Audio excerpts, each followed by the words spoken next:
Good morning, students. In your social science class 10th, in the chapter Making of the Constitution of India, we are studying values and ideals in the preamble. चलिए, अब यहाँ पे लिखा है We the people of India do hereby adopt, enact and give to ourselves this constitution. यानी हम भारत के लोग we the people of India इस संविधान को अंगीकृत, एडॉप्ट, अधिनियमित, इनैक्ट और आत्मर्पित करते हैं and give to our self this constitution. अब इसका मतलब क्या होता है? सबसे पहले एडॉप्ट, अंगीकृत, यानी कि इसका मतलब होता है मान्यता देना, राइट। इनैक्ट, अधिनियमित, यानी कानून का स्वरूप देना। गिव टू आवर सेल्फ, यानी आत्मर्पित करना, यानी अपने आप को देना।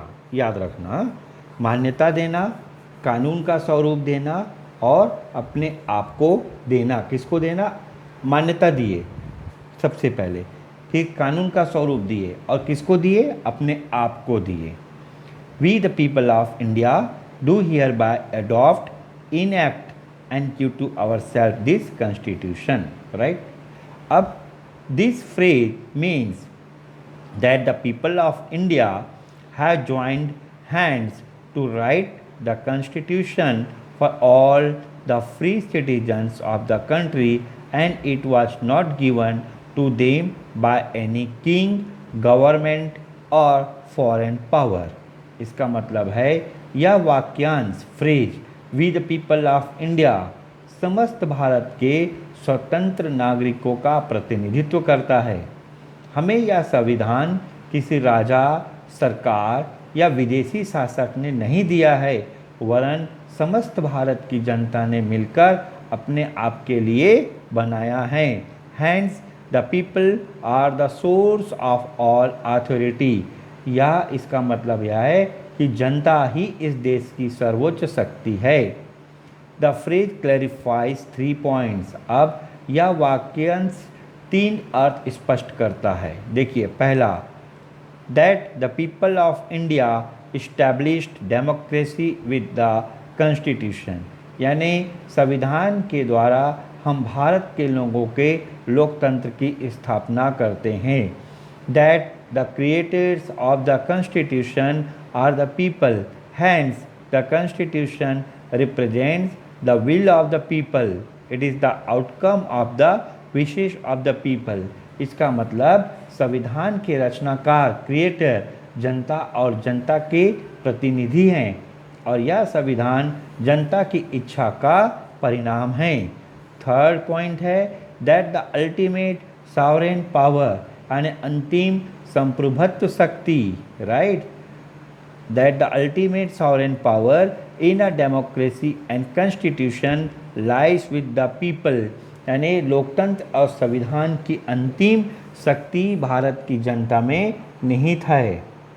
और यहाँ पे in the words of doctor Ambedkar के शब्दों में, the preamble makes it clear that the source of the constitution is the people, यानी कि प्रस्तावना यह स्पष्ट कर देती है कि संविधान का आधार जनता है। It's inherent authority and sovereignty comes from people, यानी इसमें निहित प्राधिकार और प्रभुत्व सब जनता से प्राप्त हुए हैं। It is the people who enact, adopt and give to themselves the constitution. इस जनता ही इसे अधिनियमित, अंगीकृत व आत्मर्पित करती है। अभी देखिए, अब यहाँ पे एक थॉट है, थॉट टू योर माइंड, ठीक है। The constituent assembly was not elected by universal franchise, its representatives were elected by legislatures who were elected by 10% of the people.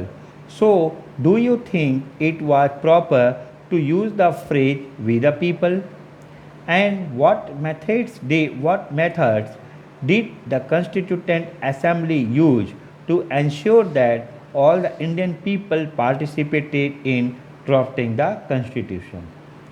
अब इसको आप अच्छे से सुनिए हिंदी में कि संविधान सभा का चुनाव सार्वभौमिक मताधिकार यानी यूनिवर्सल फ्रेंचाइजी, संविधान सभा का चुनाव कंस्टिट्यूटेंट असेंबली यानी संविधान सभा का चुनाव सार्वभौमिक मताधिकार यानी यूनिवर्सल फ्रेंचाइजी के आधार पर नहीं हुआ था और उसे आबादी यानी पॉपुलेशन के केवल 10% के लोगों द्वारा चुनी गई विधायिकाओं यानी लेजिस्लेचर्स ने चुना था। तो क्या आपको यह कथन कि हम भारत के लोग we the people of India इस संविधान को बना रहे हैं उचित लगता है? और संविधान सभा ने किन तरीकों से कॉन्स्टिट्यूटेंट असेंबली यानी संविधान सभा ने किस तरीकों से या किन तरीकों से यह सुनिश्चित किया कि भारत के सभी लोग संविधान निर्माण में सम्मिलित हो? राइट, इस बारे को सोचिए। अब हम एक जो वर्ड है सॉवरेन, इसका मतलब क्या होता है? प्रभुत्व संपन्न। मतलब क्या होता है? Independent and supreme. Independent and supreme, स्वतंत्र और सर्वोच्च। Independent and supreme, which means that power and authority do not come from an outside source such as a foreign country. Within the country, the decisions of the sovereign state are supreme because the people back these decisions and accept them. देखिए कितना अच्छा लिखा है, इसको समझिए कि sovereign country इसका मतलब होता है या किसी बाह्य शक्ति, राइट, या किसी बाह्य शक्ति, आउटसाइड सोर्स, बाह्य शक्ति जैसे कोई दूसरा देश से स्वतंत्र व सर्वोच्च शक्ति है। देश के अंदर भी संप्रभुत्व युक्त राज्य के निर्णय सर्वोपरि होते हैं क्योंकि यह माना जाता है कि उसके पीछे देश के सभी निवासियों की सहमति हो। Right, whether it is foreign policy और internal policy, the people's rule is independent and self determined. इसका मतलब यह है कि विदेश नीति हो या आंतरिक नीति, जनता का राज्य स्वनियंत्रित एवं स्वतंत्र है। No other power can influence और intervene because India is a sovereign state. देखिए, इसके ऊपर कोई अन्य शक्ति हस्तक्षेप नहीं कर सकती क्योंकि भारत एक संपूर्ण प्रभुत्व संपन्न राज्य है। प्रभुत्व संपन्न राज्य है। This is an important word because it signifies India being freed from British rule. यह कथन महत्वपूर्ण था क्योंकि भारत अंग्रेजों की हुकूमत से आज़ाद हो रहा था। Now which of the following are sovereign, explain with reason. अब आप बताइए इनमें से किसके पास संप्रभुता है कारण सहित। पार्लियामेंट यानी संसद, सुप्रीम कोर्ट सर्वोच्च न्यायालय, प्राइम मिनिस्टर प्रधानमंत्री, प्रेसिडेंट राष्ट्रपति, the people of India Bharat के लोग, छत्तीसगढ़ विधानसभा छत्तीसगढ़ की विधानसभा, चीफ मिनिस्टर मुख्यमंत्री। राइट, आगे हम देखते हैं जो टर्म है सोशलिस्ट यानी समाजवादी। This concept was added in 1977। यह अवधारणा 1977 में जोड़ी गई। It means that India will strive to eliminate social and economic inequality between its citizens and that all resources will be used for the public good, not for any individual interest। यह अवधारणा 1977 में जोड़ी गई थी। इसका आशय है कि भारत अपने समस्त नागरिकों के बीच सभी प्रकार की सामाजिक व आर्थिक असमानताओं को दूर करने का प्रयास करेगा और सभी संसाधनों का उपयोग सार्वजनिक हित में किया जाएगा, न किसी के निजी हित में। Now here is a question। प्रश्न है among the following which are close to the idea of socialist and which are not। यानी इनमें से समाजवाद के निकट क्या है और क्या नहीं। इंडियन रेलवे, भारतीय रेल, Kallulal and Champalal mining company, Kallulal and Champalal उत्खनन कंपनी या mining company, MNREGA government hospital सरकारी अस्पताल, golgappa international school sorry globe international school है बेटा ये है globe international school, cooperative committee for skill production, इसका अरे यार silk production, cooperative committee for silk production यानी रेशम उत्पादक सहकारी समिति, cooperative committee for silk production, equal wages for man and women, महिला व पुरुष को समान वेतन।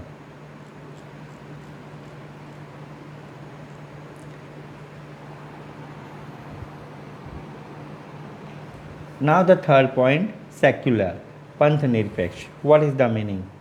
The Indian state will not be governed by any religion or sect, nor will it favor any religion or sect, nor will it discriminate against anyone on the basis of religion. इसका मतलब यह है कि भारत का राज्य किसी विशेष धर्म या पंथ के अनुसार नहीं चलेगा और न ही उसका झुकाव किसी धर्म या पंथ के प्रति होगा और न ही वह धर्म के आधार पर किसी से भेदभाव करेगा। The Indian people believe in different religions and sects and there are also many people who do not believe in any religion or are atheist. Bharat के लोग विभिन्न धर्म व पंथों में आस्था रखते हैं व कई लोग ऐसे भी होते हैं जो किसी धर्म को नहीं मानते हैं या नास्तिक होते हैं। The state will treat all equally with people being free to believe or not believe any religion. राज्य इन सभी के साथ एक सा व्यवहार करेगा और सभी को अपना धर्म मानने या न मानने की स्वतंत्रता रहेगी। The state will also not normally interfere in the internal affairs of any religion except in cases where public peace, morals or health are affected. यानी राज्य सामान्यतः किसी धर्म के आंतरिक मामलों में दखल नहीं देगा, मगर जहां सार्वजनिक शांति, व्यवस्था या नैतिकता या स्वास्थ्य प्रभावित होता है वहां राज्य हस्तक्षेप भी कर सकता है। फॉर एग्जाम्पल, उदाहरण के लिए, the state can enact laws to curb the practice of sati, human sacrifice, child marriage etcetera. जैसे कि सती प्रथा, नरबलि प्रथा या विवाह की उम्र आदि में सरकार कानून बना सकती है। In the context of Indian society, secular also means the citizens of a multi religious and multi sect country should respect and tolerate all religions and sects. Bharatiya Samaj के संदर्भ में पंथ निरपेक्षता का अर्थ यह भी है कि एक बहुधर्मी व बहुपंथी देश के नागरिक होने के नाते वे सभी धर्मों व आस्थाओं के प्रति सम्मान और सहिष्णुता का व्यवहार रखेंगे, tolerance. They should respect other religions and not show hated for them while propagating their own religion or exploring any other religion। यानी अपने धर्म का प्रचार करते समय, किसी भी धर्म की विवेचना करते समय दूसरे के धर्म के प्रति आदर का भाव रखेंगे और किसी के प्रति घृणा की भावना नहीं रखेंगे। Now here, what among the following would you say is not secular? अब इसमें से किसको आप धर्मनिरपेक्ष नहीं मानेंगे? Organising religious rituals in government office, सरकारी दफ्तर में पूजा पाठ का आयोजन। Enacting laws to eliminate the practice of sati and untouchability, यानी सती प्रथा व अनटचेबिलिटी का उन्मूलन कानून बनाना।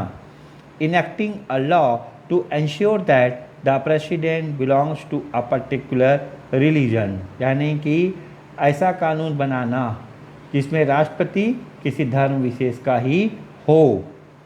Prohibiting religious processions in the city, यानी शहर में धार्मिक जुलूसों पर पाबंदी लगाना। Providing equal opportunity for all in government employment, यानी सरकारी नौकरियों में सभी धर्म के लोगों को समान अवसर देना। Organising all religion prayers in government office, यानी सरकारी दफ्तरों में सर्वधर्म प्रार्थना का आयोजन। स्टडिंग ऑल रिलीजन, सभी धर्मों का अध्ययन करना। Refusing to rent accommodation to people of any particular religion, यानी कि किसी धर्म विशेष के लोगों को अपना घर किराए पर न देना। Considering one's own religion as superior to other religion, यानी यह मानना कि मेरा धर्म ही सबसे अच्छा है। फेथफुली ऑब्जर्विंग वंस रिलीजन, अपने धर्म का विधिवत पालन करना। Being friendly with people of all religions, यानी विभिन्न धर्म के लोगों से दोस्ती करना। Now here this is enough for this video lesson. We will continue in our next video lesson. Till then, revise the lesson.